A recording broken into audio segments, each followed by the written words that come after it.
Hello everyone, welcome to Kuldeep classes. कैसे हैं आप सब। आज हम स्टार्ट करेंगे physical division of world part 1। Physical division of world एक मोस्ट इंपॉर्टेंट टॉपिक है JKSSB के FAA SI एग्ज़ाम में भी लिस्टेड है, और भी जितने भी एग्ज़ाम होते हैं इसमें फिजिकल और पॉलिटिकल डिवीजन ऑफ वर्ल्ड जो है वो एक इम्पॉर्टेंट टॉपिक रहता है। तो हर एक एग्ज़ाम के लिए ये टॉपिक मोस्ट इंपॉर्टेंट है। Political division of world series में हमने 3 जो हमारी क्लासेस हैं वो हम ले चुके हैं। हमारा बचता था फिजिकल डिवीजन ऑफ वर्ल्ड, तो उसको हम स्टार्ट कर रहे हैं। फिजिकल डिवीजन ऑफ वर्ल्ड में नंबर ऑफ़ वीडियोस 4-5 वीडियो आ सकती हैं, जिसमें हम 1 बाय 1 जो है हर एक कॉन्टिनेंट को डिटेल में पढ़ेंगे। तो आज के physical division of world part 1 class में आज हम पढ़ेंगे एशिया कॉन्टिनेंट के बारे में। डिटेल में हम एशिया कॉन्टिनेंट के डिवीजन्स, रीजन्स और वहाँ पे क्या क्या इंपॉर्टेंट रिवर्स, ओशन जितने भी हैं उन सभी को हम डिटेल में समझेंगे। वीडियो एंड तक ज़रूर देखना है, क्योंकि एंड में आपके लिए मोस्ट इंपॉर्टेंट पॉइंट्स रहेंगे जो आपको एग्ज़ाम में MCQ सॉल्व करने में काम आएंगे, और एंड में रिवीजन के लिए मल्टीपल चॉइस क्वेश्चन भी रहेंगे। आपसे हम्बल रिक्वेस्ट है कि अगर आप हमारे चैनल पर नए हैं, चैनल को सब्सक्राइब करें, वीडियो को लाइक करें and press the bell icon, ताकि जब भी हम क्लास लें सबसे पहले आपको उसकी नोटिफिकेशन मिले। तो आइए स्टार्ट करते हैं physical divisions of world part 1। सबसे पहले फिजिकल डिवीजन ऑफ वर्ल्ड यानी अर्थ की फिजिकल डिवीजन शुरू करने से पहले सबसे पहले आपको अर्थ के बारे में सम पॉइंट्स जो हैं वो होना ज़रूरी है, कि अर्थ के जो इंपॉर्टेंट पॉइंट्स अर्थ के रिलेटेड हैं वो आपको पता होने चाहिए। तो फर्स्ट ऑफ ऑल मैंने आपके लिए लिस्टेड किए हुए हैं। अर्थ कहता है कि अर्थ जो है वो सन से थर्ड प्लैनेट है। सन से earth is the third planet from the sun and the only planet, और अर्थ एक ओनली प्लैनेट है जिस पे अभी तक जो है वो लाइफ पॉसिबल पाई गई है। और अर्थ का जो लगभग 30% हिस्सा है वो मेनलैंड है, और 70% जो हिस्सा है यानी 70% जो हिस्सा है वो पानी से घिरा हुआ है। इट हैज़ बीन एस्टिमेटेड, और जुलाजिक एज के हिसाब से अर्थ की जो एज है वो 4 बिलियन ईयर्स एगो यानी 4 बिलियन ईयर्स एगो ऐसा जुलाजिकल एस्टिमेट है कि 4.5 बिलियन ईयर्स एगो जो है वो अर्थ पहले बनी थी। और जो शेप है अर्थ की वो ओवलेट स्फेरॉइड है। इसका क्या मीनिंग है, मैंने आपके लिए इमेज लाई हुई है अर्थ की, वहाँ से मैं आपको समझाऊंगा इसका क्या मीनिंग है। Earth is composed of 4 distinct layer. ये आप सभी को पता है कि अर्थ जो है वो 4 डिस्टिंक्ट लेयर की बनी हुई है: crust, mantle, core and innermost core. They are from deepest to the shallowest. The inner core, सबसे पहले जो डीपेस्ट है वो इनर कोर, फिर outer core, mantle and the crust. The crust, और जो क्रस्ट है वो आउटर मोस्ट लेयर है अर्थ की, और इनर क्रस्ट जो है वो सबसे इनर मोस्ट लेयर है अर्थ की। द रेज्ड पार्ट, और जो ऊपर उठे हुए पार्ट हैं अर्थ के उनको हम कॉन्टिनेंट्स बोलते हैं, और जो नीचे दबे हुए पार्ट्स हैं जो पानी से घिरे हुए हैं उनको हम ओशंस बोलते हैं। और लिथोस्फीयर जो है वो किसका बना हुआ है? क्रस्ट और अपर मेंटल का। क्रस्ट आपको सब पता है सबको, मैं आपको इमेज में भी दिखाऊंगा। जो हमारी क्रस्ट है और जो अपर मेंटल है वो क्या कंप्राइज करती हैं? वो कंप्राइज करती हैं लिथोस्फीयर। और ये जो हमारा लिथोस्फीयर है इसमें ये जो है वो नंबर ऑफ टेक्टोनिक प्लेट्स में टूटा हुआ है। जैसे आपको पता है जब हम हिमालयाज़ के बारे में पढ़ते हैं तो इंडियन प्लेट और यूरेशियन प्लेट के बारे में बात करते हैं, तो इसी तरह से जो हमारा लिथोस्फीयर है वो नंबर ऑफ प्लेट्स में डिवाइड हुआ है।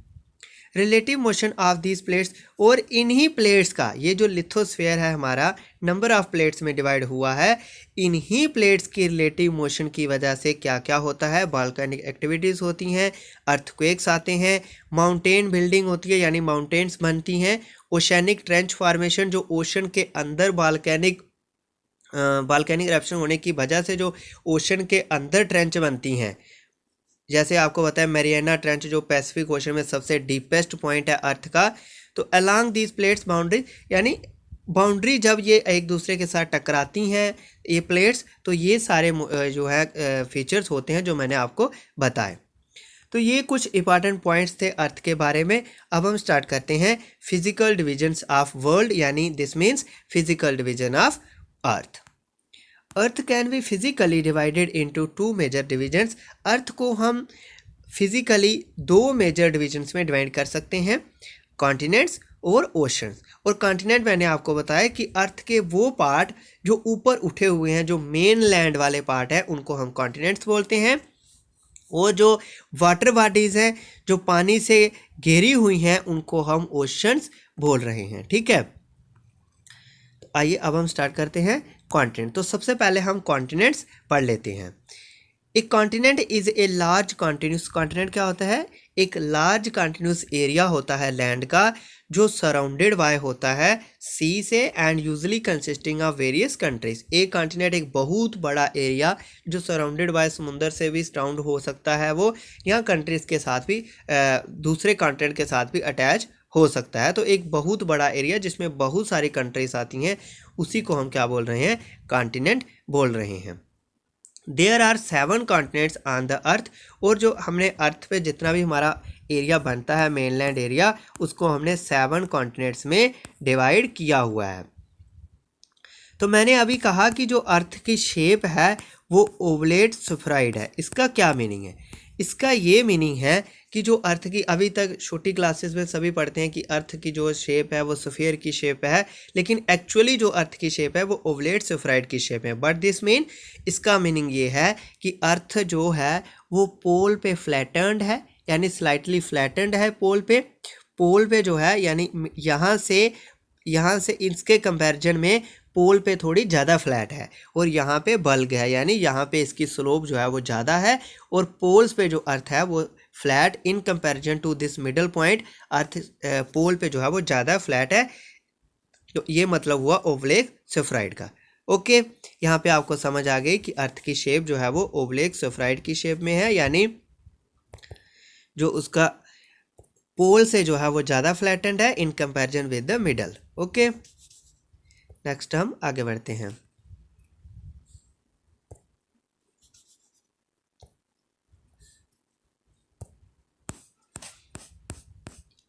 तो अभी मैंने आपको कहा कि जो पूरा हमारे पास अर्थ है उसको हमने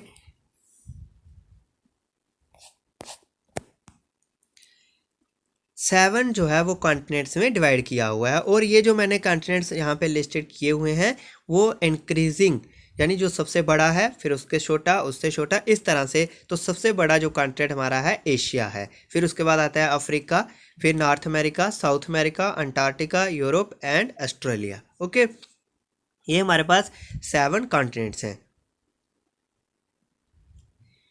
और ओशंस कितने हैं? ओशन जो है वो 5 हैं। अब ओशन क्या होता है? N ocean is a large area of salt water between continents. Continents के बीच में जो बहुत बड़ा एरिया पानी से घिरा हुआ, साल्ट पानी से घिरा हुआ, उसको हम क्या बोल रहे हैं? ओशंस बोल रहे हैं। ठीक है, देयर आर 5 मेन ओशंस। हमारे पास लगभग 5 जो मेन ओशंस हैं वो 5 हैं, और ये भी इंक्रीजिंग लार्जेस्ट टू स्मॉलेस्ट मैंने लिखे हुए। सबसे बड़ा ओशन जो है वो पैसिफिक ओशन है, जिसमें जो दुनिया का सबसे डीपेस्ट पॉइंट है मैरियाना ट्रंच। आपको पता है जैसे अर्थ का सबसे ऊंचा पॉइंट जो है वो माउंट एवरेस्ट है हिमालय में, ठीक है, इसी तरह से जो अर्थ का सबसे डीपेस्ट पॉइंट है वो पैसिफिक ओशन में है, मैरियाना ट्रेंच, जिसकी जो डेप्थ है वो 11,020 मीटर लगभग है। ओके, नेक्स्ट हम, तो यहाँ पे आपको पता चल गया कि सबसे बड़ा है पैसिफिक ओशन, फिर अटलांटिक ओशन, फिर Indian ocean, southern ocean. Southern ocean को हम एंटार्क्टिक ओशन भी बोलते हैं, एंड द आर्कटिक ओशन। ये सारे ओशंस कहाँ कहाँ पे हैं मैं अभी आपको मैप में भी दिखाऊंगा। ओशन टुगेदर कवर अप्रॉक्सीमेटली, और मैंने अभी बताया आपको कि लगभग 30% लैंड जो अर्थ जो है वो मेन लैंड से घेरी हुई है, और 70% लगभग जो है वो अर्थ वाटर बॉडी से घेरी हुई है, जिनको हम ओशंस बोल रहे हैं। तो अब हम वेरीफुली पढ़ते हैं कॉन्टिनेंट्स के बारे में। तो सबसे पहले आज की क्लास में हम पढ़ेंगे एशिया कॉन्टिनेंट के बारे में। एशिया जो है वो सबसे बड़ा कॉन्टिनेंट है, यानी इन 7 कॉन्टिनेंट में से सबसे ज़्यादा एरिया जो आता है मेन लैंड एरिया वो एशिया कॉन्टिनेंट में आता है। और इस सबसे बड़ा कॉन्टिनेंट होने के साथ साथ सबसे ज़्यादा पॉपुलेशन, यानी मोस्ट पॉपुलस जो कॉन्टिनेंट है वो भी एशिया ही है अर्थ पे। एशिया में जो टोटल एरिया आता है वो आता है 44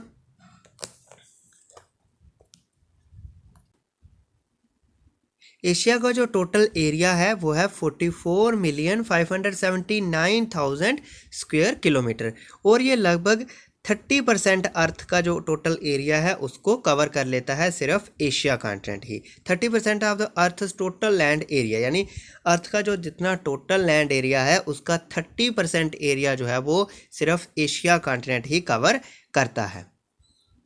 Asia is bounded on the east by Pacific Ocean, ये मैं आपको मैप में दिखाऊंगा। इसको हम तो इसको ईस्टर्न साइड से पैसिफिक ओशन ने घेरा हुआ है, साउथर्न साइड से इंडियन ओशन ने, और नॉर्थर्न साइड से इसको आर्कटिक ओशन ने, और वेस्ट से इसको अफ्रीका और यूरोप कॉन्टिनेंट में घेरा हुआ है। ये मैं आपको मैप में भी दिखाऊंगा। ओके, अब इस्मस यहाँ पे फ्रेंड्स ये ध्यान रखना है आपको, इसको इस्मस पढ़ते हैं, यहाँ पे TH साइलेंट रहता है, इसको पढ़ते हैं हम इस्मस। और जो इस्मस यूज़ है वो सेपरेट करती है इसको फ्रॉम अराबियन सी से, and the Turkish strait, the Ural mountains, the Ural river, the Caucasus mountains and the Caspian sea and black sea separates it from Europe. ये सब हम मैप में देखेंगे। Asia is separated from North America to the north east by the Bering strait. तो North America से जो Asia continent separated है वो किससे सेपरेटेड है? बेरिंग स्ट्रेट से। ये भी मैं आपको मैप में दिखाऊंगा। The Himalayan mountains range is the highest, और इस एशिया कॉन्टिनेंट की सबसे ऊंची माउंटेन रेंज जो है वो हिमालय ही है। और सिर्फ एशिया की ही नहीं, वो वर्ल्ड की भी सबसे ऊंची रेंज है। कौन सी? Mount Everest. और माउंट एवरेस्ट जो है, माउंट एवरेस्ट हिमालय में आती है, और ये एशिया की सबसे ऊंची माउंटेन पीक है, और वर्ल्ड की भी सबसे ऊंची माउंटेन पीक है। अब मैं आपको यहाँ पे मैप में दिखाता हूँ, ठीक है। ये आप सामने देख रहे हो, ये है हमारा एशिया कॉन्टिनेंट। ओके, ये सारा हमारा जो है वो एशिया कॉन्टिनेंट है। यहाँ से ये एशिया कॉन्टिनेंट है।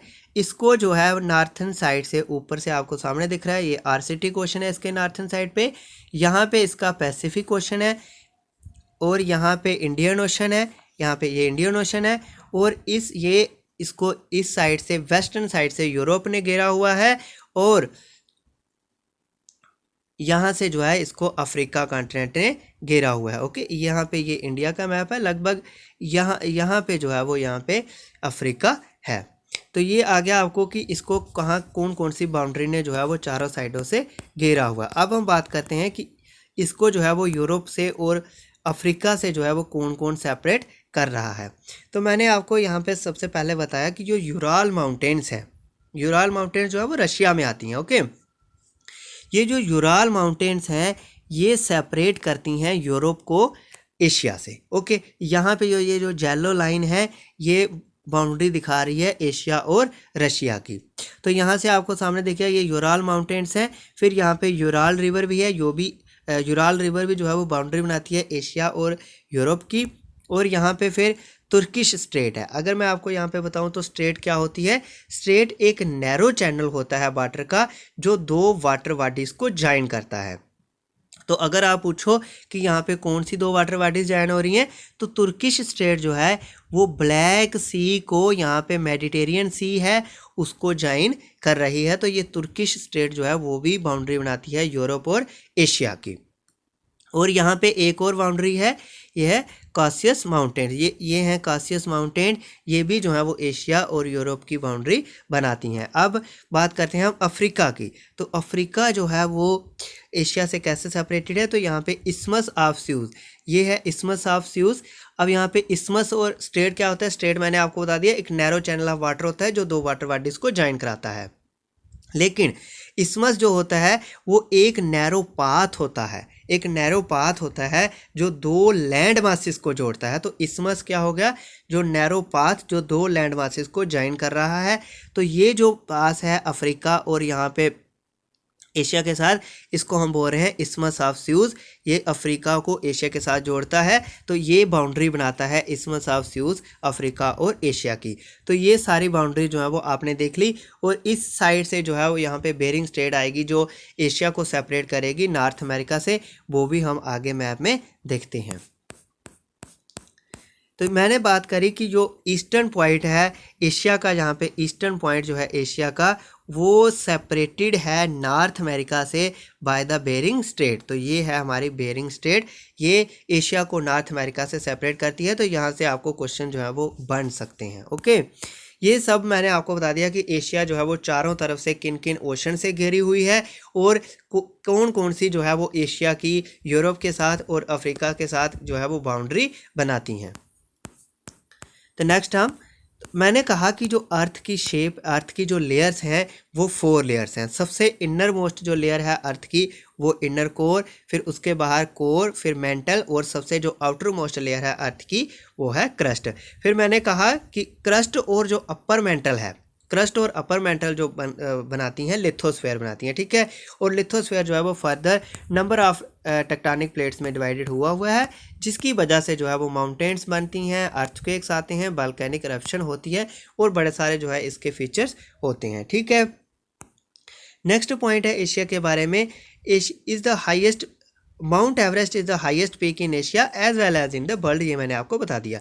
और जो एशिया में सबसे लोएस्ट पॉइंट है वो डेड सी में है, ठीक है। डेड सी जो है एशिया में, मैंने आपको मैप में दिखाया, तो वो एशिया का सबसे लोएस्ट पॉइंट है और वर्ल्ड का भी जो है वो सबसे लोएस्ट पॉइंट है। और यहाँ पे आपको कंफ्यूज नहीं होना है लोएस्ट और डीपेस्ट में, ठीक है।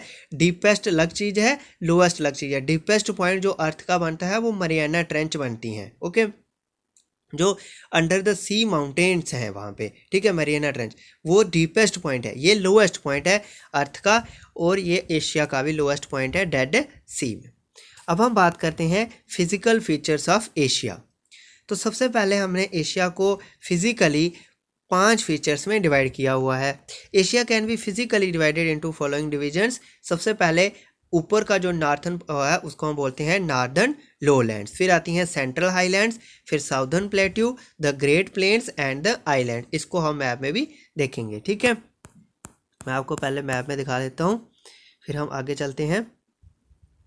फ्रेंड्स, ये टॉपिक मोस्ट इंपॉर्टेंट है और ये टॉपिक अगर आपको एक बार देखने से समझ नहीं आता है तो आप टाइम निकाल के वीडियो को दूसरी बार भी देख सकते हैं। तो मैंने कहा कि सबसे पहले आएंगी नॉर्दर्न लोलैंड्स। तो ये जो नॉर्दर्न लोलैंड्स, ये जो हैं ये है नॉर्दर्न लोलैंड्स, ये रशिया में आती हैं और साइबेरिया, आपको पता है साइबेरिया भी रशिया का ही पार्ट है, तो यहाँ पे आती हैं, ठीक है।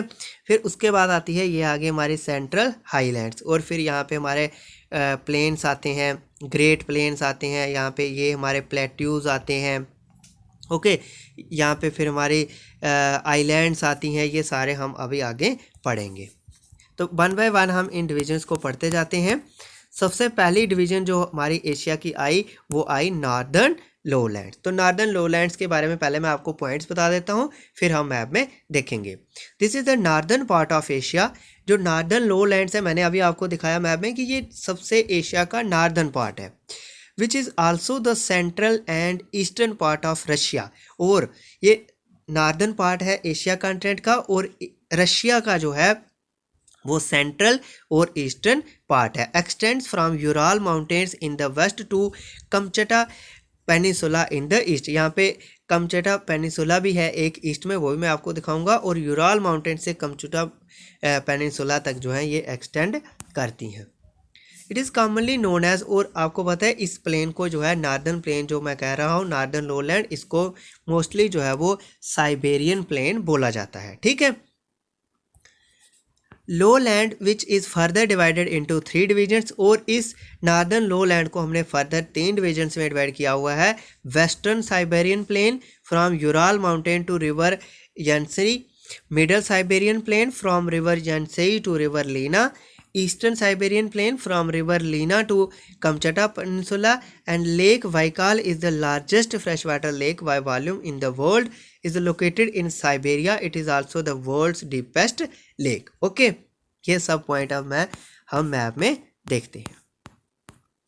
तो सबसे पहले ये मैंने आपको बताया कि ये है नॉर्दर्न लोलैंड्स, ओके। ये है नॉर्दर्न लोलैंड्स, इनको हम साइबेरियन प्लेन्स भी बोलते हैं क्योंकि मोस्ट ऑफ द जो है आपको पता है कि साइबेरिया भी जो है वो रशिया का ही पार्ट है, ओके। अब हम आगे इनकी डिविजन्स देखते हैं। तो मैंने बात करी कि ये जो नॉर्दर्न प्लेन्स हैं ये जो हम एशिया कॉन्टिनेंट के जो नार्दर्न लो लैंड्स की बात कर रहे हैं, इनको फिजिकली 3 डिविजन्स में जो है वो डिवाइड किया गया है। सबसे पहले आती है पहली डिवीजन जो है वो है, ये है यूराल माउंटेन्स। आपको सामने देखें, ये है यूराल माउंटेन्स। यूराल माउंटेन से लेके ये यानसेई रिवर तक जो है, इसको भी एक पहली डिवीज़न ये आती है, ठीक है। ये यूराल माउंटेन से लेके ये है यानसेई रिवर, इसके बीच में जो है ये पहली डिवीज़न है। दूसरी डिवीज़न इसकी जो मिडल, जिसको हम मिडल लो लैंड बोल रहे हैं, ये है यानसे रिवर से लेके यहाँ तक, यानसे रिवर से लेके यहाँ तक, लीना रिवर तक। ये कौन सी रिवर है? लीना रिवर। यानसे रिवर तक, लीना रिवर तक जो हमारा है, इसको हम मिडल लो लैंड बोल रहे हैं नॉर्थन एशिया का। और फिर लीना रिवर से लेके ये है कमचुटा पेनिनसुला, ठीक है। इसको हम पेनिनसुला, आपको पहले में मैंने बताया था जब फिजिकल डिवीजन ऑफ अर्थ हम इंडिया पढ़ रहे थे, कि पेनिनसुला एक ऐसी लैंड होती है जिसका मेजर पार्ट जो है वो पानी से घिरा होता है, यानी लगभग आप बोलो कि 3 साइडें तो उसकी पानी से घेरी ही होती हैं। तो जैसे ये इसकी सारी साइडें, 3 साइडें जो है पानी से घेरी हुई हैं, ये है पेनिनसुला, इसका नाम है कमचुटा पेनिनसुला। तो ये तीसरी डिवीज़न जो इसकी लो लैंड की है, वो लीना रिवर से लेके इस पेनिनसुला तक है, ओके। और मैं आपको बता दूं मोस्ट इंपॉर्टेंट पॉइंट, कि ये जो यहाँ पे ये रिवर है, यानसे रिवर है, ये लीना रिवर है, और भी जो रिवर्स हैं, इनका जो फ्लो है वो इस तरफ है। और यहाँ पे कौन सा ओशन है? यहाँ पे आर्कटिक ओशन है। तो ये जो है वो साउथ से नॉर्थ की तरफ चलती हैं। ये क्वेश्चन आपको ध्यान में रखना है, साउथ से नॉर्थ की तरफ और जाके आर्कटिक ओशन में जाके गिरती हैं। This is all about the northern lowlands, okay. Next हम अगली डिवीजन देखते हैं। दूसरी डिवीजन है सेंट्रल हाईलैंड्स। तो एशिया की फिजिकल फीचर में दूसरी हमारी डिवीजन आती है सेंट्रल हाईलैंड्स। सेंट्रल हाईलैंड्स मैंने आपको दिखा दिया मैप में, पहले हम इनके बारे में पॉइंट पढ़ लेते हैं। The central part of Asia is covered by high mountains and plateaus. जो सेंट्रल पार्ट है एशिया का, उसमें बड़ी बड़ी माउंटेन्स हैं और प्लेट्यूज भी हैं। It extends from Turkey in the west, और ये वेस्ट से तुर्की से एक्सटेंड करता है, और बेरिंग सी से होता हुआ इन the east through Tibetan plateau से होता हुआ जाता है, ठीक है, बेरिंग स्ट्रेट तक। बेरिंग स्ट्रेट मैंने आपको बताया था ना, एशिया का नॉर्थन मोस्ट पॉइंट है जो सेपरेट करता है नॉर्थ अमेरिका से, एशिया कॉन्टिनेंट को नॉर्थ अमेरिका से सेपरेट करता है बेरिंग स्ट्रेट, ठीक है। तो बेरिंग सी से जो तुर्की से लेके वेस्ट से लेके बेरिंग स्ट्रेट तक सी तक एक्सटेंड करती हैं तिब्बतन प्लेटू से हो करके। Pamir knot is the central point of this highlands, और इन हाईलैंड्स का जो पमीर नाट है वो सेंट्रल पॉइंट है। अब मैं आपको पमीर नाट का मीनिंग बताऊं, तो पमीर नाट का मीनिंग होता है जहाँ पे बहुत सारी माउंटेन जो है वो आके मिलती हों, उस पॉइंट को हम पमीर नाट बोलते हैं, ठीक है। तो पमीर नाट जो है वो सेंट्रल हाईलैंड्स का सेंट्रल पॉइंट है, जहाँ पे मोस्ट ऑफ द जो माउंटेन रेंजेस हैं वो आके मिलती हैं। Radiate to east and west direction, यहाँ से यानी आप ये बोलो मिलती हैं या मिलती हैं या उधर से अलग अलग होती हैं, आप किसी भी सेंस से देख सकते हैं, ठीक है। तो यहाँ से ईस्ट और वेस्ट डायरेक्शन में माउंटेन पीक जो है वो यहाँ पे पमीर पॉइंट पे इकट्ठी हो जाती हैं, और फिर ईस्ट और वेस्ट डायरेक्शन में अलग अलग होती हैं। The mountain ranges in the west, और जो वेस्ट में माउंटेन रेंजेस है वो हैं Hindu Kush, Alborz, Armenian knot, Pontic and Taurus. ये सब हम मैप में देखेंगे। The mountains of the south west, और साउथ वेस्ट की तरफ आती हैं Sulaiman range, central Makran range. The mountains of south east include Himalaya, Kailash, and the mountains of the east include Kunlun, अटलई and नंसन। The central plateau include plateau of Anatolia, Iranian plateau, Mongolian plateau, Tibetan plateau, okay. ये सब हम map में देखेंगे। तो सबसे पहले हम इनको मैप में देख लेते हैं। तो मैंने बात करी कि ये है सेंट्रल हाईलैंड्स, तो पहले हम सेंट्रल हाईलैंड्स की बात कर लेते हैं। ये सारा जो आपको रेड रेड दिख रहा है, ये सारा है सेंट्रल हाईलैंड्स। फिर मैंने कहा कि सेंट्रल हाईलैंड्स में पमीर नाट एक पॉइंट है, सेंट्रल पॉइंट है, यहाँ पे बहुत सारी माउंटेन रेंजेस जो है वो आके मिलती हैं। तो यहाँ पे आप सामने देख रहे हो कि बहुत सारी माउंटेन जो है वो यहाँ पे आके मिल रही हैं, ओके। फिर हमने कहा कि जो हमारी वेस्टर्न साइड पे माउंटेन्स है, जैसे सबसे पहले हम बात करते हैं तो ये सुलेमान रेंज। सुलेमान रेंज आपको पता है कि ये पाकिस्तान से होके जब जब ये रेंज जो है वो पाकिस्तान से गुजरेगी तो पाकिस्तान में इसका नाम है सुलेमान रेंज, ठीक है।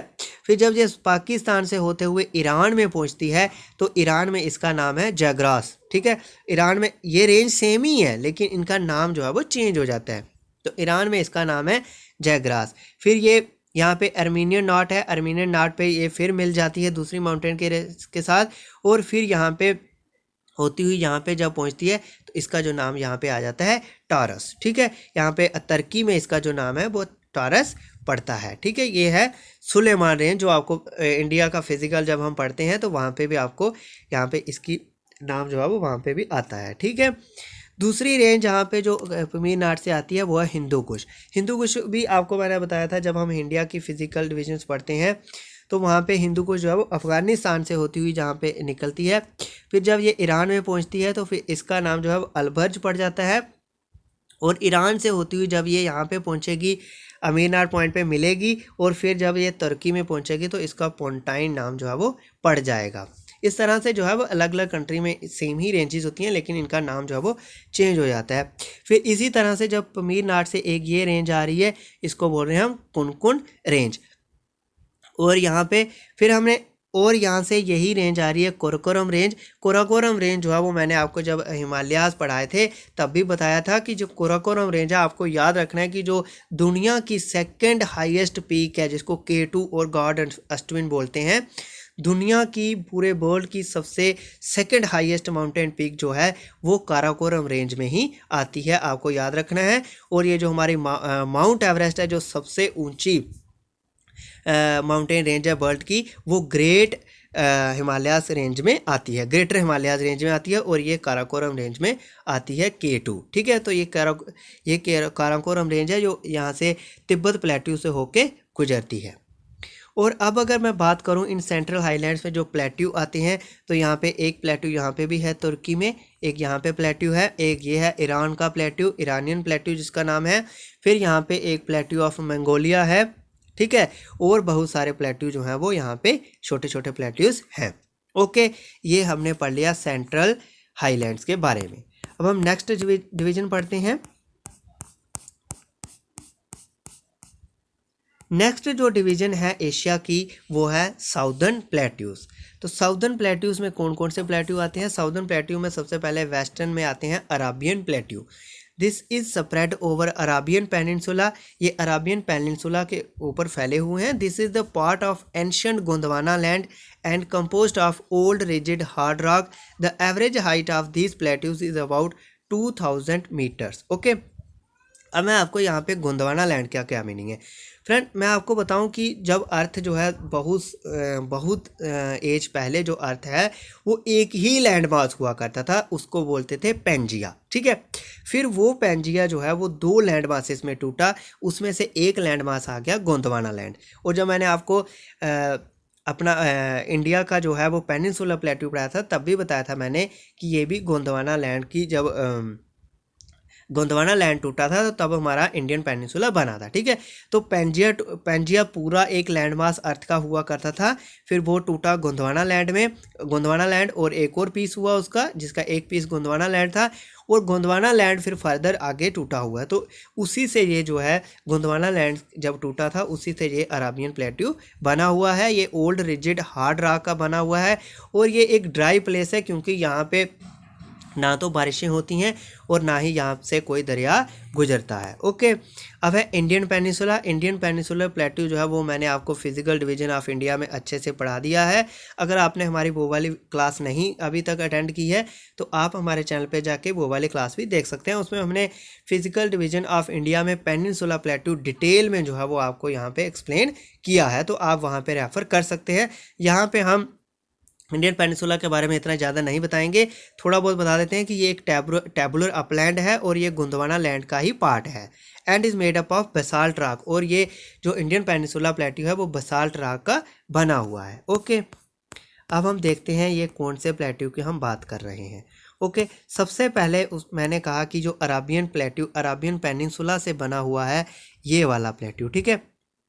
ये जो डार्क है ना, ये है प्लेट्यू, ये अगर मैं कहूँ ये वाला प्लेट्यू, ये अराबियन पेनिनसुला में बना हुआ है, ये गोंडवाना लैंड की वजह से ही बना हुआ है। ये ड्राई प्लेट्यू है, यानी यहाँ पे बारिशें बहुत कम होती हैं और यहाँ से कोई दरिया जो है वो नहीं गुजरता है। इसको हम बोल रहे हैं अराबियन पेनिनसुला प्लेट्यू। ओके, और ये जो इंडियन पेनिनसुला प्लेट्यू है ये तो आपको पता ही है, ये मैंने आपको एक्सप्लेन पहले भी किया हुआ है।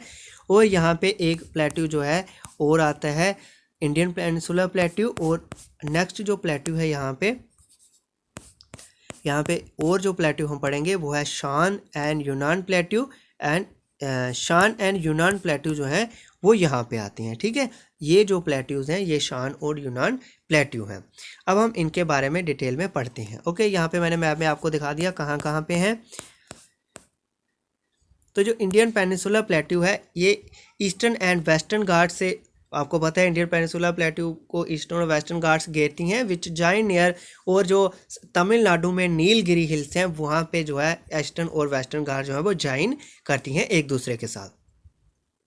This plateau has irregular shape, flat summit. यहाँ पे जो माउंट घाट्स हैं, ये जो वेस्टर्न घाट्स और मैं कह रहा हूँ ईस्टर्न घाट्स, इनकी समिट जो है वो इतनी शार्प नहीं है, फ्लैट है, लगभग फ्लैट है। वैलीज़ हैं यहाँ पे, पेनी प्लेन्स हैं और बड़े सारे रेजिडुअल रॉक्स हैं। ओके, अब हम बात करते हैं शान एंड यूनान प्लेट्यू की। शान plateau forms the eastern part of Myanmar. Myanmar का जो ईस्टर्न पार्ट बनाता है, यहाँ पे फ्रेंड्स यहाँ पे म्यांमार को बर्मा लिखा हुआ है, तो 1987 से पहले जब वहाँ पे मिलिट्री रूल नहीं आया था, उससे पहले म्यांमार का नाम बर्मा था, लेकिन वहाँ पे जब मिलिट्री रूल आ गया तो उन्होंने नाम चेंज करके म्यांमार रख दिया गया।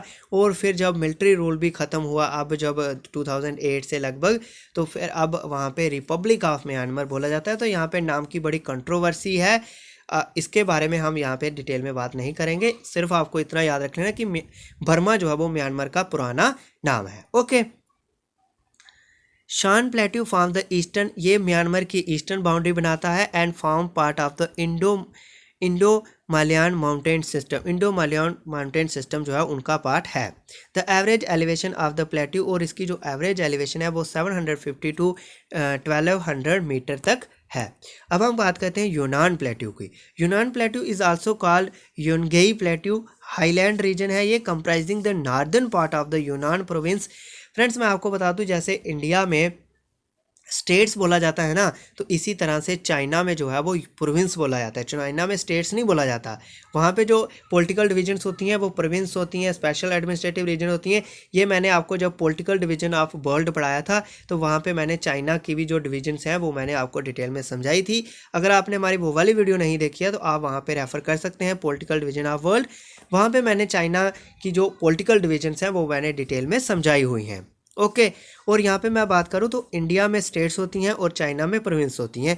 तो ये जो यूनान प्लेट्यू है ये नॉर्थन पार्ट ऑफ यूनान प्रोविंस, जो चाइना की यूनान प्रोविंस है उसका नॉर्थन पार्ट, और वेस्टर्न पार्ट ऑफ गोजू प्रोविंस का, गोजू प्रोविंस है जो चाइना की, और जो यूनान प्रोविंस है चाइना की उनका पार्ट जो है ये आता है साउथ सेंट्रल चाइना में ये आता है। अभी मैं मैप में भी दिखाऊंगा। These plateaus are drained by Salween and Mekong river. तो अब हम पहले इन प्लेट्यूज़ को देख ही लेते हैं। ओके, तो सबसे पहले मैंने कहा कि जो हमारा प्लेट्यू है वो है शान प्लेट्यू। शान प्लेट्यू मैंने कहा, शान प्लेट्यू जो है वो म्यांमार की ईस्टर्न बाउंड्री बनाता है। ओके, तो म्यांमार की ये है म्यांमार की ईस्टर्न बाउंड्री, लगभग आप कह सकते हो कि यहाँ पे जो है वो शान प्लेट्यू है। ठीक है, यहाँ पे जो है वो शान प्लेट्यू है। अब हम बात कर रहे हैं चाइना के प्लेट्यू की, जो चाइना में है। तो चाइना का जो प्लेट्यू है मैंने कहा कि जो सालवान और मेंगकोंग रिवर उसकी बाउंड्री बनाती है यहाँ पे। तो ये आपको पता है सालवान और मेंगकोंग जो बाउंड्री बना रही है उसकी, तो ये लगभग ये आ रही है हमारी, ये सालवान रिवर है और ये मेंगकोंग रिवर है। तो यहाँ पे ये लगभग यहाँ पे जो है वो ये यहाँ पे प्लेट्यू है यूनान प्लेट्यू। ठीक है, यहाँ पे लगभग जो है वो यूनान प्लेट्यू है, जो यहाँ पे सालवान और मेंगकोंग रिवर जो है वो जिसकी बाउंड्री बना रही हैं। ठीक है,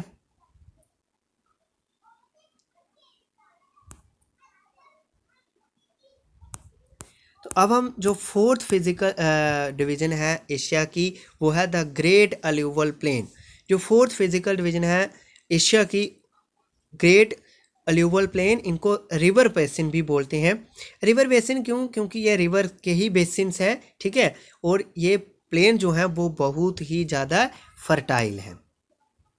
The Asian landmass is home to hundreds of small and big rivers which has created one of the world's most fertile land on the earth. Okay, यहाँ पे वन आएगा। कह रहा है कि एशिया का जो लैंड मास है इसमें हंड्रेड्स ऑफ छोटी और बड़ी रिवर जो है वो यहाँ से गुजरती हैं, जो वर्ल्ड का सबसे फर्टाइल प्लेस जो है वो एशिया को बनाती हैं। यहाँ पे ये जो रिवर्स होती हैं, रिवर्स आपको पता है क्या करती हैं, रिवर्स अल्यूवल प्लेन बनाती हैं जो बहुत ही फर्टाइल वाली साइल अल्यूवल प्लेन्स में होती है, जो हर साल जो है वो रिवर्स उसको रिप्लेनिश करती रहती हैं। दैट इज़ वाई जो है ये साइल बहुत ही ज़्यादा फर्टाइल होती है। दिस अल्यूवल प्लेन आर फेमस, और ये जो अल्यूवल प्लेन है एशिया के, ये बहुत ही ज़्यादा फेमस हैं एग्रीकल्चर रीजन्स के लिए ऑफ द वर्ल्ड। और इसमें कौन कौन से आते हैं? मेसोपोटामियन प्लेन आता है। तो मेसोपोटामियन प्लेन कहाँ पे है?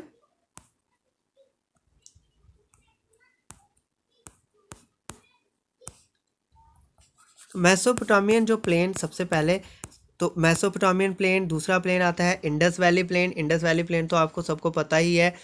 द गंगा ब्रह्मपुत्रा प्लेन, ये भी मैंने फिजिकल डिवीजन ऑफ इंडिया में पढ़ा दिया आपको। The great plains of China, तो ग्रेट प्लेन्स ऑफ चाइना जो है वो कौन कौन बनाती है? वो रिवर्स हांग हू जिसको येलो रिवर बोलते हैं, और चंग जियांग जिसको यांगसे रिवर बोलते हैं, वो जो एशिया की सबसे लंबी रिवर है, वो ये दोनों रिवर जो है वो चाइना में ग्रेट प्लेन्स बनाती हैं, ठीक है। अभी हम इनको मैप में देखते हैं।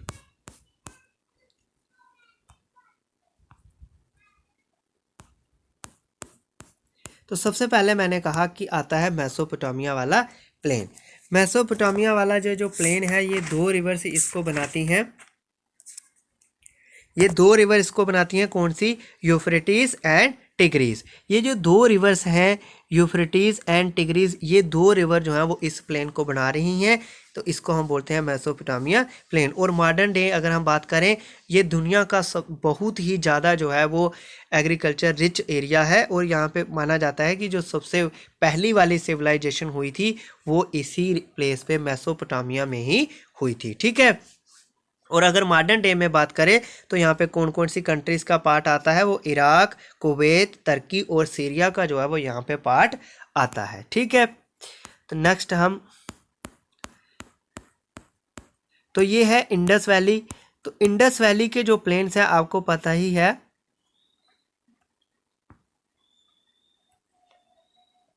इंडस वैली आपको पता है ये हमारे लद्दाख रीजन से होती हुई गुजरती है, और यहाँ पे फिर ये पाकिस्तान में भी जाती है, पाकिस्तान में भी जाती है। तो ये जो है ये इंडस वैली सिविलाइजेशन है, और यहाँ पे जो हमारी हड़प्पन सिविलाइजेशन है, मोहनजोदारो सिविलाइजेशन है, ये यहाँ पे ही होती है। तो इंडस वैली का जो मोस्ट ऑफ, ये जो इंडस प्लेन है, इसका मोस्ट ऑफ द पार्ट जो है वो पाकिस्तान में आता है, और लगभग इसका तीसरा हिस्सा जो है वो हमारे इंडिया में आता है, बाकी हिस्सा जो है वो पाकिस्तान में आता है इंडस प्लेन का।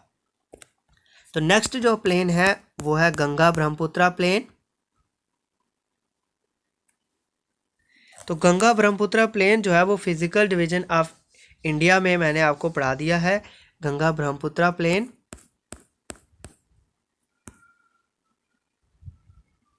तो ये है गंगा ब्रह्मपुत्रा प्लेन, ओके। ये जो है यहाँ से लेके आप देख सकते हो, यहाँ से लेके यहाँ तक इसका एक्सटेंड है, ये सारा जो है ये गंगा ब्रह्मपुत्रा प्लेन है। सिर्फ यहाँ पे डिफरेंस ये आएगा कि जब हम सिर्फ इंडिया की फिजिकल डिविजन्स पढ़ते हैं तब हम बांग्लादेश को इंक्लूड नहीं करते हैं, लेकिन जब हम वर्ल्ड एशिया की फिजिकल डिविजन्स पढ़ रहे हैं तो तब हम गंगा ब्रह्मपुत्रा प्लेन में यहाँ पे गंगा ब्रह्मपुत्रा प्लेन में बांग्लादेश वाले प्लेन को भी ऐड कर लेते हैं, क्योंकि जो बांग्लादेश का प्लेन है वो भी गंगा ब्रह्मपुत्रा ही बनाती हैं, ठीक है। तो नेक्स्ट हम आगे बढ़ते हैं। तो अब बात करते हैं चाइना में। तो चाइना में जो प्लेन है वो प्लेन कौन कौन सी रिवर बना रही है? ये है जेलो रिवर, सामने आप देख रहे हो ये जेलो रिवर है, और ये है यांगसे रिवर। तो इसके बीच में जो चाइना का प्लेन बनता है ये है, इसको हम बोल रहे हैं the great plains of China, ठीक है। ये दोनों रिवर जो है वो यहाँ पे ये प्लेन्स बनाती हैं। तो ये सारी जो है ये हो गए हमारे great plains of Asia. Okay, great alluvial plains of Asia जो है वो हमने डिटेल में पढ़ लिए हैं। अब हम अगली जो फिजिकल डिवीजन है एशिया की वो है द आर्कीपेलागोस। आर्कीपेलागोस यानी ग्रुप्स ऑफ आइलैंड्स। ओके,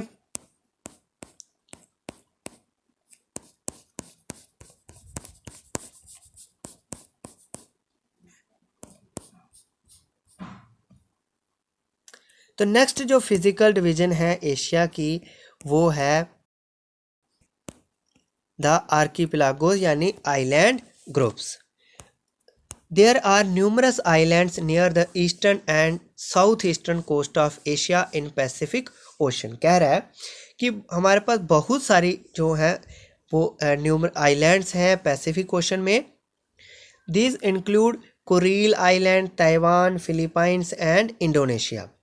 अब यहाँ पे नेक्स्ट जो है वो है मलाय आर्कीपेलागो। यहाँ पे मलाय आर्कीपेलागो व्हाट दिस मीन, इसका मीनिंग है कि मलाय आर्कीपेलागो एक क्या है, एक ग्रुप ऑफ आइलैंड है। ठीक है, मलाय आर्कीपेलागो में हम ग्रुप ऑफ आइलैंड्स को इंक्लूड करते हैं। Is the archipelago between mainland south east Asia and Australia, situated between the Indian and Pacific ocean. The archipelago of over 25,000 islands and islets is the largest archipelago by area. Area wise जो है जो सबसे बड़ा archipelago है पूरे world में, और जिसमें नंबर ऑफ आइलैंड की अगर हम बात करें तो ये नंबर ऑफ आइलैंड्स इसमें जितनी हैं उसके हिसाब से ये 4th नंबर पे आता है मलाय आर्कीपेलागो। ठीक है, आर्कीपेलागो होता है एक ग्रुप ऑफ आइलैंड्स, तो मलाय आर्कीपेलागो एक ग्रुप ऑफ आइलैंड्स का नाम है जो एशिया में आता है। तो ये जो मलाय आर्कीपेलागो है इसमें कौन कौन सी हमारी आइलैंड्स आ रही है, Brunei, East Malaysia, East Timor, Indonesia, Papua New Guinea and the Philippines. अब हम इसके बाद पढ़ेंगे रीजन्स ऑफ एशिया। तो रीजन्स ऑफ एशिया जो है वो हम बाद में पढ़ेंगे, पहले मैं आपको इसकी डिविजन्स बता देता हूँ।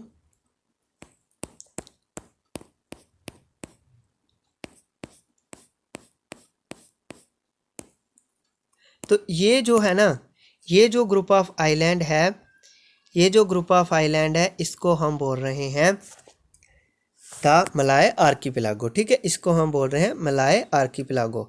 फिर यहाँ पे बहुत सारी और भी आइलैंड्स हैं। ठीक है, यहाँ पे ये वाला ग्रुप जो है वो जैसे ताइवान हो गया, ताइवान भी एक आइलैंड है, इंडोनेशिया हो गया। ठीक है, यहाँ पे जापान को नहीं हम बोल रहे हैं, जापान नहीं है यहाँ पे, इसके नीचे नीचे जापान के नीचे नीचे जो आती हैं ये सारी जो है इन्हीं आइलैंड्स की हम बात कर रहे हैं। ठीक है, ये सारी एशिया में आती हैं। तो नेक्स्ट हम जो हमारे अब हम आगे हम देखेंगे रीजन्स ऑफ एशिया। तो रीजन्स ऑफ एशिया में जब हम पढ़ेंगे तो सबसे जो एशिया को हमने रीजन वाइज डिवाइड किया हुआ है, यहाँ पे मैं आपको मैप में दिखाता हूँ। एशिया को लगभग तो रीजन्स ऑफ एशिया। ठीक है, सबसे ऊपर जो रीजन आता है हमारा वो आता है नॉर्थ एशिया। और नॉर्थ एशिया में क्या आता है, नॉर्थ एशिया जो है वो पूरा रशिया का ही पार्ट है, और रशिया साइबेरिया आपको पता है वो भी रशिया का ही पार्ट है। ठीक है, तो नॉर्थ जो एशिया आएगा उसमें सिर्फ क्या आएगा, रशिया आएगा। ठीक है, दूसरे बाद आ जाता है सेंट्रल एशिया। तो सेंट्रल एशिया में जो स्थान वाली कंट्रीज़ है आप ऊपर पढ़ सकते हो, वहाँ पे आपको मिल भी जाएगा। जो सेंट्रल एशिया में कौन सी आएंगी, सेंट्रल एशिया में आएंगी जो स्थान वाली कंट्रीज़ हैं। ठीक है, जैसे कजाकिस्तान हो गया, किर्गिस्तान हो गया, तुर्कमेनिस्तान हो गया, उज्बेकिस्तान हो गया, ये सारी सेंट्रल एशिया में आती हैं। फिर उसके बाद आता है वेस्ट एशिया, और वेस्ट एशिया को मिडल एशिया भी बोलते हैं।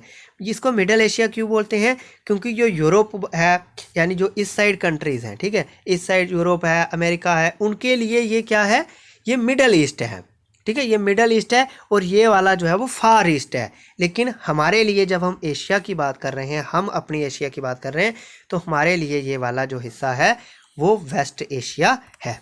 ठीक है, तो वेस्ट एशिया में सऊदी अरबिया आ जाता है, Yemen, Oman, UAE, Bahrain, Qatar, Kuwait, Iraq, Iran, Syria, गार्गिया, आर्मीनिया, तो अजरबैजान, तो बहुत सारी कंट्री जो है वो यहाँ पे आती हैं। मैंने यहाँ पे नोट डाउन की हुई हैं, आप वहाँ से नोट कर सकते हैं। फिर हम बात करते हैं साउथ एशिया। तो साउथ एशिया में जो कंट्रीज आती हैं इनको हम इंडियन सब कॉन्टिनेंट भी बोलते हैं। ये आपको याद रखना है कि इंडियन सब कॉन्टिनेंट में कौन कौन सी कंट्रीज आती हैं। इंडियन सब कॉन्टिनेंट में इंडिया, अफगानिस्तान, पाकिस्तान, नेपाल, भूटान, बांग्लादेश, मालदीव्स एंड श्रीलंका। तो ये सारी कंट्रीज जो हैं वो इंडियन सब कॉन्टिनेंट इनको हम बोलते हैं। तो ये साउथ एशिया में आती हैं। पांचवी डिवीजन है ईस्ट एशिया। तो ईस्ट एशिया में कौन कौन सी कंट्री आ रही हैं? ईस्ट एशिया में आ रही है China, Japan, Mongolia, north Korea, south Korea and Taiwan. ठीक है। और लास्ट जो इसके रीजन है एशिया का वो है साउथ ईस्ट एशिया। तो साउथ ईस्ट एशिया में बहुत सारे आइलैंड्स आती हैं, जैसे मैंने आपको बताया कि मलाय आर्किपेलागो, ये वाला जो आइलैंड था इसको हम मलाय आर्किपेलागो बोल रहे थे। ठीक है। तो साउथ एशिया में कंबोडिया हो गया, Laos, Myanmar, Malaysia, Thailand, Vietnam, Brunei, east Timor, Indonesia, the Philippines and the Singapore जो है ये सारे साउथ एशिया में आते हैं। ठीक है। तो ये हो गए रीजन्स ऑफ एशिया।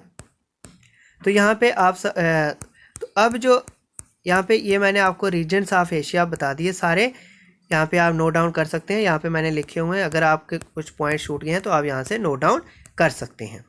अब यहाँ पे सारी फिजिकल डिविजन्स और रीजन्स ऑफ एशिया हमारा कंप्लीट होता है। अब जो पॉइंट, जो छोटे छोटे पॉइंट्स है जो मैंने वीडियो में एक्सप्लेन नहीं करे हैं, उन पॉइंट्स को मैं कुछ समझाने वाला नहीं था, वो as a to the point है, लेकिन एग्ज़ाम के लिए बहुत इंपॉर्टेंट है, उनको हम जल्दी से रिवाइज कर लेते हैं। एशिया की जो सबसे लंबी रिवर है, ठीक है, लॉन्गेस्ट रिवर इन एशिया, वो है यांगसे रिवर, जो कहाँ पे है? चाइना में फ्लो करती है। ठीक है, याद रखिएगा, यांगसे रिवर एशिया की सबसे लंबी रिवर है जो चाइना से फ्लो करती है।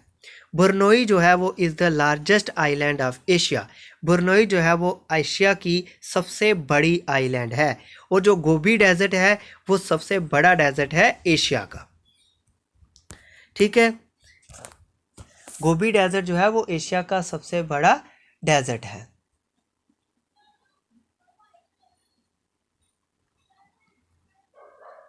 डचंग यार्डी एयरपोर्ट जो हाईएस्ट कमर्शियल एयरपोर्ट है वर्ल्ड में, वो कहाँ पे है?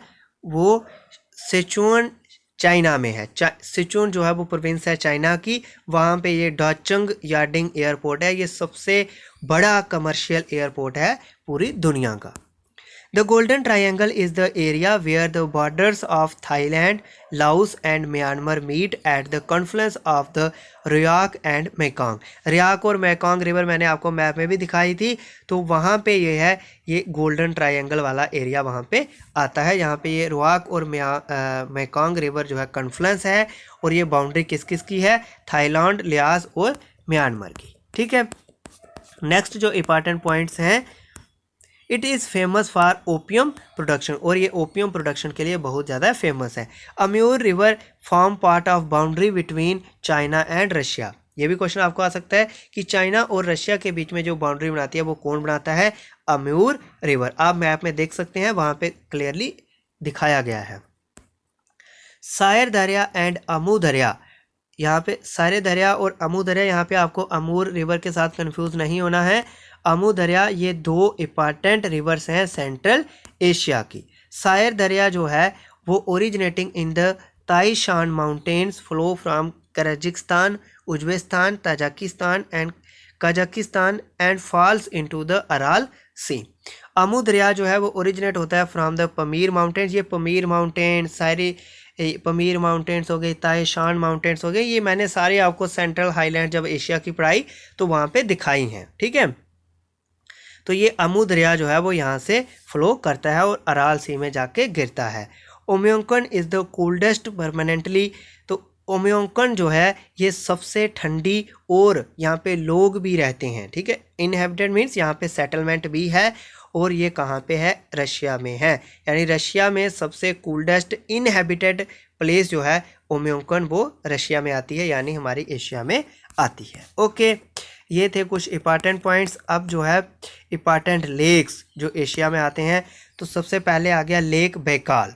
It is located in southern part of eastern Siberia.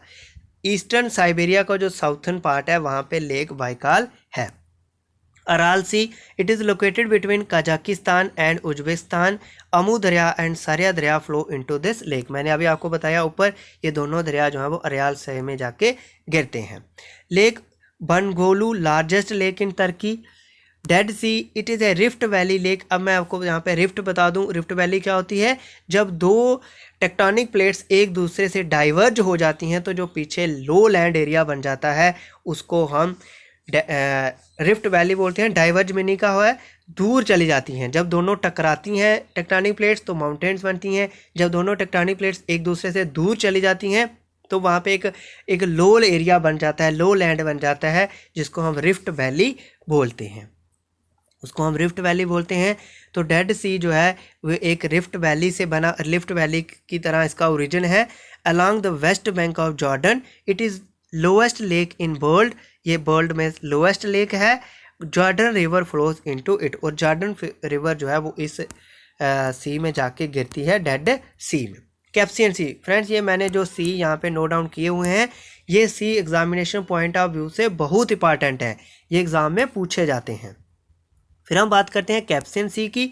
It is the world's largest inland body of water, variously classed as the world's largest lake.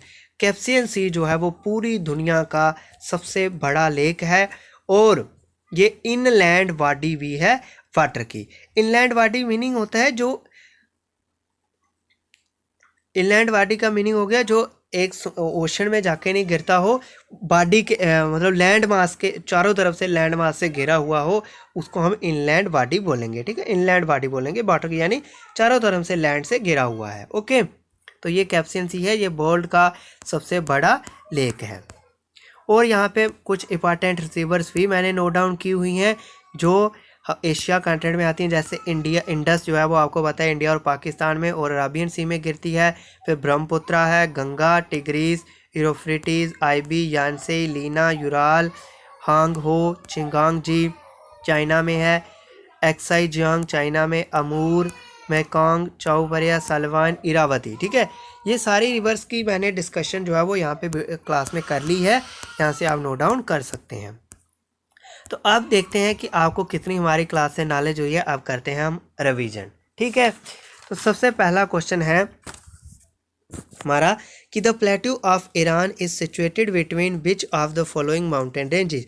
ये जो ईरान का प्लेट्यू है ये कौन सी माउंटेन रेंजेस के बीच में सिचुएटेड है? तो ये जैग्रास और एल्बर्ज माउंटेन्स के बीच में सिचुएटेड है। ये मैंने आपको वहाँ पे सेंट्रल हाईलैंड्स में बताया भी था। ठीक है, जैग्रास और एल्बर्ज, तो इसका आंसर सही आ जाएगा B part. Which of the following is an east Asian country. यहाँ पे कौन सी जो है वो ईस्ट एशिया की ईस्टर्न कंट्री है? तो यहाँ पे जो एशिया की ईस्टर्न कंट्री है वो है मंगोलिया, तो इसका पार्ट आ जाएगा D part. Which of the following Russian river does not follow into the Arctic ocean. इसमें से कौन सी रशियन रिवर जो है वो आर्कटिक ओशन में नहीं गिरती है? तो यहाँ पे यूराल रिवर जो है वो आर्कटिक ओशन में नहीं गिरती है, यानी बाकी रिवर का जो फ्लो है वो साउथ टू नॉर्थ है, इसका फ्लो जो है वो नॉर्थ टू साउथ है। ठीक है, यूराल रिवर का, तो इसका जो आंसर आ जाएगा, इसका आंसर आएगा Ural river. Asia and North America are separated by. Asia और जो नॉर्थ अमेरिका है वो सेपरेटेड हैं बाय बेरिंग स्ट्रेट। ये मोस्ट इंपॉर्टेंट क्वेश्चन है, एग्जाम में पूछा जा सकता है। ठीक है, एशिया का जो ईस्टर्न मोस्ट पॉइंट है उसको नॉर्थ अमेरिका से कौन सेपरेट करता है? बेरिंग स्ट्रेट करती है। Which of the following is only strait. Strait क्या होती है ये मैंने आपको समझा दिया है। Which of the following is only island country in west Asia. Asia की वेस्टर्न साइड पे कौन सी कंट्री जो है वो सिर्फ एक आइलैंड कंट्री है? तो यहाँ पे बहरीन जो वेस्ट एशिया में आती है वो एक आइलैंड कंट्री है। मैं होप आशा करता हूँ कि आपको ये मेरी क्लास जो है वो समझ आई होगी। अगर आपको कम समझ आया तो आप जो है वो दूसरी बार भी देख सकते हैं, क्योंकि ये थोड़ा इम्पॉर्टेंट टॉपिक है और इसमें बहुत सारा जो पॉइंट्स हैं मैंने अटेम्प्ट किए हुए हैं, तो आपको एक बार देखने से समझ नहीं आ सकती है। ठीक है, तो आई होप आपको ये वीडियो पसंद आई होगी। अगर आपको हमारी वीडियो पसंद आ रही हैं तो आप चैनल को सब्सक्राइब करें, वीडियो को लाइक करें and press the bell icon, ताकि जब भी हम क्लास लें तो सबसे पहले आपको हमारी क्लास की नोटिफिकेशन मिले। तो फ्रेंड्स मिलते हैं आपके साथ एक नेक्स्ट लेक्चर में। तो नेक्स्ट क्लास में मैं आपको बता दूं, तो नेक्स्ट क्लास में हम यूरोपियन यूनियन के बारे में पढ़ेंगे। वो दूसरी फिज़िकल डिवीज़न ऑफ वर्ल्ड की दूसरी क्लास होगी हमारी। तो मिलेंगे हम उस क्लास में आपके साथ, तब तक के लिए आप खुश रहिए। Thank you very much.